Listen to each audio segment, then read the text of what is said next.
بيبدأ الفيلم بالمحقق جون هوبس وهو بيجري علشان يهرب من شيء مجهول وبيقول انه كان على وشك الموت، وبنرجع بأحداث الفيلم لورا. الضابط جون اللي قبض على مجرم خطير دوخهم كتير جدا، وبعد ارتكابه سلسلة من جرائم القتل المحكمة حكمت عليه بالإعدام بالغاز، وجون وكل ضباط الشرطة بيحضروا لحظة إعدامه. إدجار ريس كان قاتل مش طبيعي وطلب انه يقابل الضابط جون. كل الصحف والقنوات كانت بتنقل المقابلة. ريس مدله ايده، ولما جون سلم عليه قال له انت لسه انسان صالح، وقعد يتكلم بلغة مش مفهومة. ولما جون قام علشان يمشي ريس قال له انت بتفكرني بشخص طيب كان زيك كده، وقال له هقول لك لغز لازم تحله، ليه في مسافة بين ليونيس وسباكويسكي. جون ما كانش يعرف هو بيتكلم عن ايه. ريس قال له فتح عينيك كويس وشوف اللي بيحصل حواليك لاني هرجع لك وهدور عليك. جون ضحك من كلامه وخرج، وهو رايح الأوضة اللي هيتنفذ فيها حكم الإعدام كان بيرقص وبيهزر. مسك ايد الضابط اللي هينفذ فيه حكم الإعدام وقال له انا ممكن اديلك منحة تشكرني عليها طول عمرك،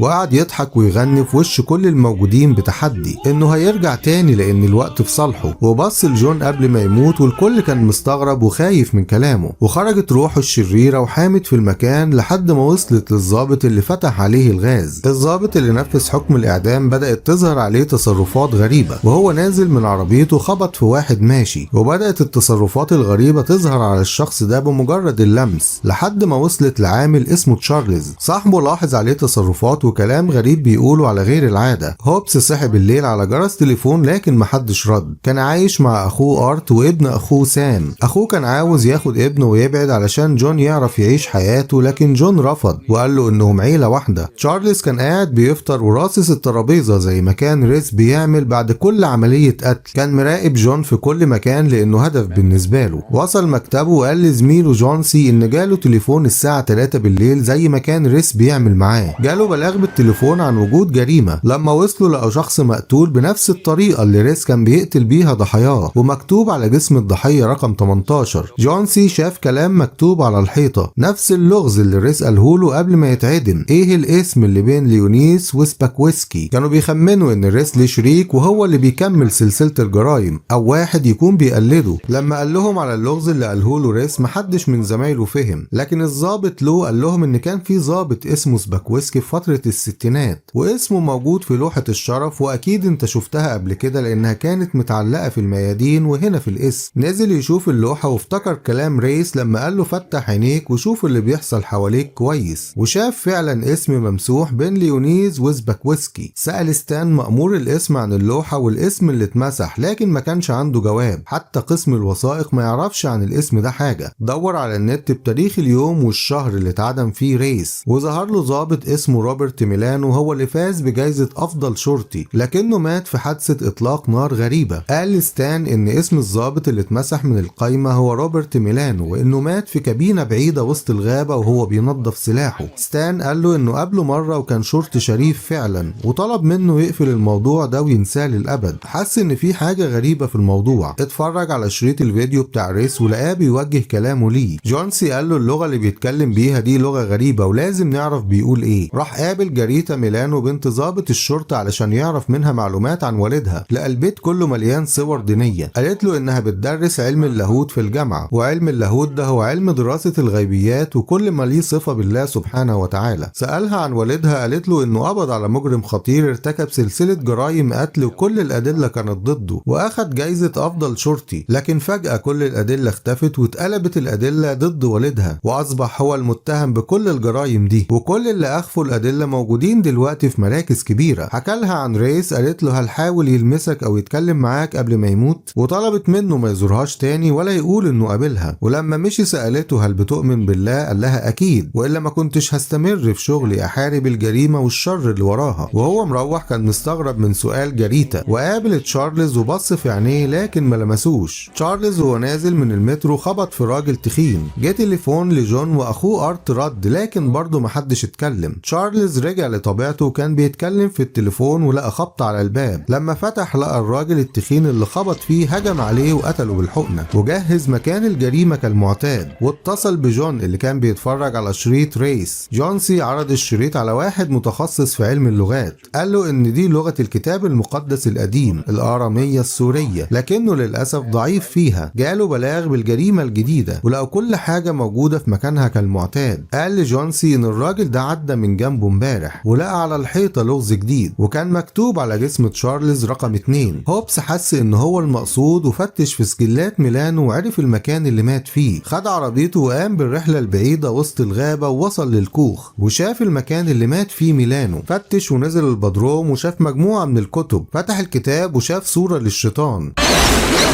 وشاف صورة جوه الكتاب معرفش معناها في الأول. لقى الصورة متاخدة للحيطة اللي قدامه بس عليها شخبطة. نظف الحيطة ولقى مكتوب عليها اسم عزازيل وده اسم الشيطان في كل الأديان السماوية قبل ما يتلعن. راح لجاريتا وسألها عن اسم عزازيل اللي والدها كتبه على الحيطة. قالت له ابعد عن القضية لو خايف على نفسه وعلى الناس اللي بيحبهم. ستان قال له ان القاتل بيتصل بيك من مكان الجريمة زي ما كان ريس بيعمل. جون استغرب هما بيعرفوا رقم تليفونه منين. ضحكوا مع بعض وقال له يمكن يكون في ضابط شرطة متورط في الأمر. جونسي سلمه ترجمة الكلام اللي قاله ريس بالآرامية السورية إن روح الشر هتدخل جسمك عن طريق اللمس. لما خرج من الحانة كان حاسس إن في حد مراقبه وماشي وراه. وهو بيركب عربيته شاف خيال واحد طالع على السلم. جري وراه لكن برضه ملقاش حد. درس اللي مكتوب في الكتاب وسمع كلام ريس تاني إنه مش هيسكن جواه لكن هينتقم منه بطريقة تانية. كان بيسكن جوه ناس كتير وبيتنقل من شخص لشخص علشان يفضل قريب منه لحد ما وصل لزميله الضابط لو. جون لقاه بيكلمه وبيسأله أسئلة غريبة ولما قال له بتسأل الأسئلة دي ليه قرب منه وقال له علشان الوقت في صفي وغنى الأغنية اللي كان بيغنيها ريس قبل ما يموت. ولما قام خبط في ضابط شرطة وكمل أغنية ريس. جون قام وراه وهو مستغرب ولما سأله ليه بتغني الأغنية دي الضابط ما كانش فاكر ولا فاهم حاجة. لقى واحد خارج من الاسم بيبصله ويضحك. مشي وراه ونده عليه باللغة الآرامية السورية. لقى الست اللي معاه وقفت وكلمته.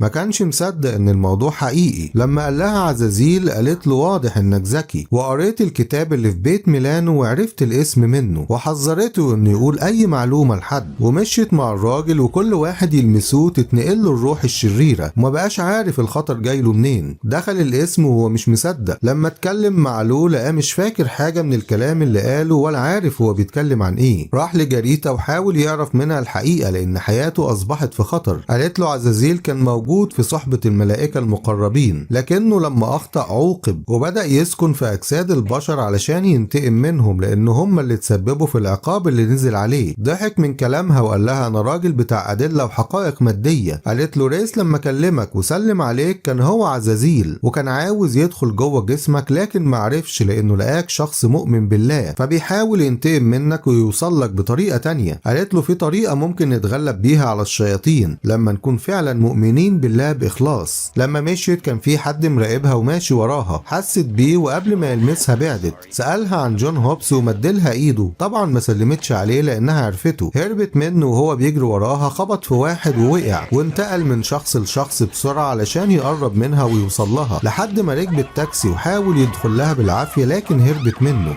ستان المأمور كلم جون وقال له بصماتك موجودة على عملة معدنية في مكان الجرايم اللي تمت وعرف انه بقى مشتبه فيه. نفس اللي حصل مع ميلانو بيحصل معاه دلوقتي. قال له ممكن اي حد ياخد العملة بتاعتي ويحطها في مسرح الجريمة. ستان قال له قصدك ضابط شرطة؟ قال له جايز. وهو مروح لقى ابن اخوه سام واقف على الشجرة بيلعب مع صاحبه توبي وبيشاور له بايده الشمال وماسك كتاب جون. لما دخل البيت لقى الدنيا مكركبة واخوه ارت مضروب في عينه. لما سأله قال له ان سام ضربه وبدأ يتصرف بغرابة. وهو خارج قابل سام وعرف انه طبيعي. سأله عن الكتاب اللي كان معاه قال له مع توبي. عرف انه عزازيل وطلب منه يبعد عن عيلته. وهو بيجري وراه خبط في واحد ماشي وانتقل لجسمه. الراجل دخل عربيته وطلع مسدسه وبدأ يضرب نار على جون قدام كل الناس. جون قال له يسيب المسدس من ايده لكن الراجل كان بيهدده بالموت وعارف اسمه. وقبل ما يدوس على الزنات هوبس ضربه بالنار وخرج من جسم الراجل واستقر جوه جسم واحدة من اللي واقفين وغنت له نفس الأغنية وقربت منه. قالت له هتقول ايه لستان دلوقتي بعد ما قتلت راجل بريء؟ ما بقاش عارف يعمل ايه وحاسس بالندم على الراجل اللي مات من غير ذنب. ستان بيوصل وبيقول له الراجل اللي مات مدرس وسمعته كويسة، ايه مبررك للقتل؟ الشهود شهدوا في صف جون لكن مسدس القتيل كان فيه طلقات صوت مش رصاص حقيقي. طلب من اخوه انه يروح البيت ويقفلوا كل الابواب والشبابيك وما يدخلوش اي حد. لقوا على جسم الراجل حروف مكتوبة. حاولوا يفهموا ستان لكن رفض كلامهم وقال لجون انت دلوقتي القاتل بدون شك. ستان قال له ان المدرس متجوز من 4 شهور مراته حامل واكيد ما كانش عاوز ينتحر، حس انه فعلا بيحارب قوة ما يقدرش يتغلب عليها. جون سي كان اقرب اصدقائه وحاول يهون عليه الموقف. روح البيت وكلم جاريتا، قال لها انه قرا في كتاب والدها ان الشياطين ممكن تفضل تطارد الانسان لمسافة 500 ذراع لكن مش ابعد من كده، وان هدفهم هو سقوط الانسان واعلان فشله. صحي من النوم لقى سام بيلعب بالعابه وشكله زعلان. دخل المطبخ ولقى شباك الحمام مفتوح، لما قفله بص في المراية ولقى مكتوب كلمة كارل. بص على جسمه لقى مكتوب حرف الواي. لما سأله عن ابوه الولد قال له نايم. دخل على اخوه بدأ يجس جسمه لقاه بارد، قرب منه وجس نبضه لقاه ميت وجنبه أداة الجريمة. كانت لحظات صعبة ومش عارف يعمل ايه ولا يقول الخبر ازاي للولد. الشهود بدأت تغير اقوالها وتتهم الضابط ان هو اللي بدأ بضرب النار. جون سي اتصل بيه وقال له ان الشرطة هتيجي علشان تقبض عليه. لم هدومه ولبس بسرعة ولبس سام واخد الحقنة اللي فيها السم وهرب من الشباك. والبنت كانت دايما مراقباه وبتضحك عليه. اشترى علبة سجاير مع انه ما بيدخنش وهرب من الضابط اللي في المحطة واستخبى هو وسام في احد محطات المترو اللي تحت الارض مع المشردين. وقال لسام ان في حد بيحاول يورطه في جرائم القتل، ولما حب يقول له ان ابوه مات لقى الولد عارف. راح لبيت جاريتا علشان يستخبى ويسيب لها سام لانه قرر انه يواجه عزازيل. قال لجاريتا ان بعد الشخص ما يموت عزازيل بيدور على جسم شخص تاني علشان يدخل جواه في حدود ال 500 ذراع دول، يعني حوالي 6 ميل مش اكتر من كده. وطلب منها تخلي بالها من سام وتاخده مكان بعيد هو نفسه ما يعرفوش. سلم على سام وودعه وقال له انه بيعمل كل ده علشانه هو. ودع جاريتا وركب عربيته. اتصل بجون سي وكل الاسم كان سامع المكالمة وفضل يكلمه لحد ما وصل كوخ ميلانو اللي في الغابة علشان يعرفوا مكانه. بالليل وصلت عربية وخرج منها واحد. هوبس عرف ان هو عزازيل وقعد يكلمه واندهش لما لقاه ستان المأمور وهو بيكلمه. اتفاجئ ان صديقه جون سي هو كمان موجود. ما بقاش عارف مين فيهم اللي الشيطان جواه. قال لجون سي انه الوحيد اللي عارف انه بريء لانه كان معاه خطوة بخطوة. جون سي قال لستان انه مش قادر يقبض على هوبس وقال له تعالى نقول انه اختفى في الغابة ونقفل القضية على كده، لكن ستان رفض وقال له الحياة فيها كل يوم مفاجأة جديدة. جون سي ضرب ستان بالنار وقال له ممكن تكون المفاجأة كبيرة. قال لهوبس يهرب وبدأ يضرب عليه نار. قال له انت قتلت رئيسك دلوقتي وكل الأدلة ضدك، ولو مت حياة انسان تافه هتكون انتهت. وبدأ يغني الأغنية ويرقص على المكان اللي مات فيه ميلانو بكل فخر. هوبس هجم عليه والطلقة طلعت في جون سي لكن مرضيش يقتله وقال له هكمل اللي ما قدرش ميلانو يعمله. وبدأ يدخن، كان حاطط السم في السجاير. هوبس قال له الوقت بقى في صالحي دلوقتي، لو احنا الاتنين متنا مش هتقدر تنتقل لجسم انسان لاننا ابعد من 500 ذراع عن اي انسان. واداله طلقة موتته وطلع يجري باخر نفس لحد ما مات.